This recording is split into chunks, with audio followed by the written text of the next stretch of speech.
Side వర్షాలు ఎలా ఉన్నాయండి. ఇక్కడ హైదరాబాద్లో అయితే మాత్రం 2-3 రోజుల నుంచి కురుస్తూనే ఉంది. అస్సలు గ్యాప్ ఇస్తలేదు.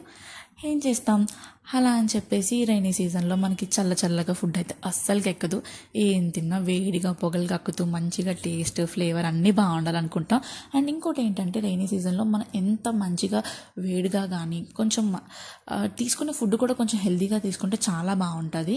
ఇంకా నైట్ షిఫ్ట్ అయిపోయిన వెంటనే పడుకొని ఇంకా మధ్యాహ్నం 1కి లేచి ఏం చేసుకోవాలని ఆలోచిస్తే మమ్మీకి కాల్ చేసినప్పుడు వామ్ రైస్ చేసుకో బాగుంటుంది, బయట క్లైమేట్ కూడా ఎలాగో బాగాలేదంటున్నావు అని చెప్పేసి అనిందనమాట. సో వామ్ లేదని చెప్పి ప్యాకెట్ తీసుకొచ్చుకున్న షాప్కి వెళ్ళి. వెల్లుల్లిపాయలు కూడా మంచిగా ఒలుచుకున్నాను. ఇందులో వెల్లుల్లిపాయలు హైలైట్ అనిపిస్తుంది నాకు, ఎందుకంటే అవి ఎక్కువ వేసుకుంటే నాకు నచ్చుతుంది. అండ్ వచ్చేసి ఇంకా ప్రాసెస్లోకి వెళ్ళిపోదాం. రైస్ అయితే వండేసుకొని పక్కన చల్లారి చేసుకున్నాను అనమాట.